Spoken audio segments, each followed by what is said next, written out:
The film is an inspirational story for young girls and women because it embraces what we don't always embrace, which is being true to who you are, not changing to fit in, and sort of trusting your female friendships as well, not falling into that category of being paranoid and thinking, well, they're thinking this, and judging yourself and then judging them. And I think it shows in Paige's journey that she makes incredible friendships with people she thought she couldn't because they were so different. But actually everybody's dealing with something. Same insecurities. And if we start talking, then look what can happen. Yeah. You can change the world, Paige.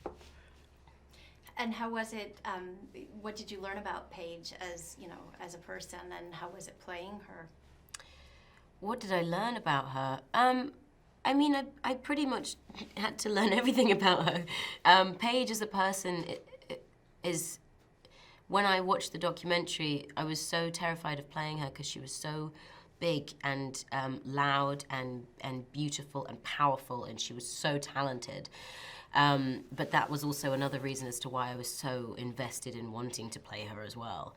She has changed wrestling. She has made anybody that felt different in any way feel okay to be different.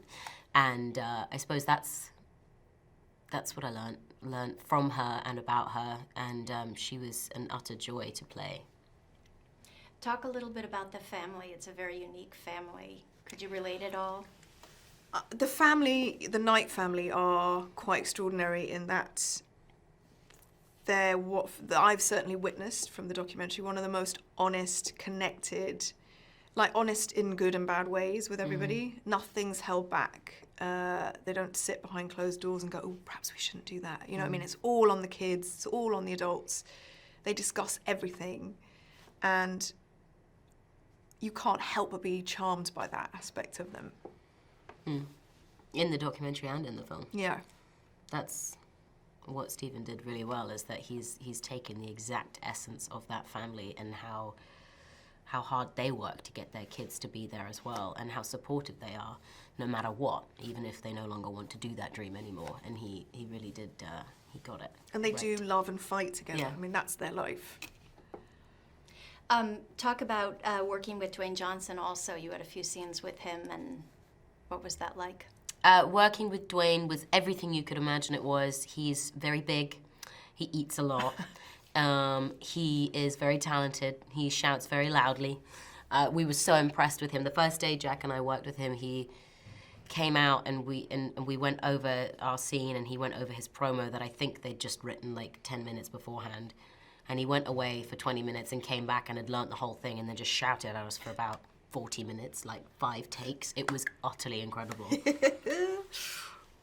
Talk about, Stephen was talking about you guys were able to film one night in the Staples Center with a live WWE audience. Can you talk a little bit about that? He said you weren't nervous at all. You went right out there. And No, yeah, we shot at the end of Monday Night Raw, and Dwayne went out and asked, and said, we're going to shoot the famous Paige AJ Lee match, and if you want to stay, you can stay. So of course everybody stayed, and we did the famous fight, and it was the most exhilarating / terrifying experience ever.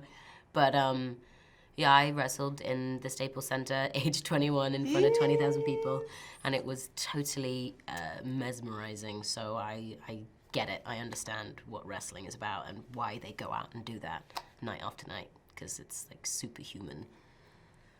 bucket list, Jack. What do you hope audiences will take away from the film? I hope they take away that it's hard, and that to get to the top, it takes a lot, and you do suffer as well, and you have to pay a price. But in doing that, you also have to have a really core family or anyone that surrounds you to help you get there, because they are the ones that are going to be picking up the pieces, and they are the ones that are going to be, I suppose, pushing you to be better and better. And that is the main thing of our film. You don't have to be a wrestling fan to enjoy it. You just have to appreciate this family in all the shapes and sizes that they are.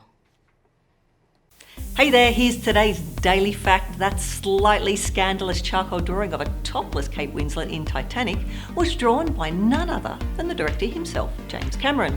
Now, if you want something done right, sometimes you just need to do it yourself. Now remember to click here below to subscribe for more content, or on the side to watch another video.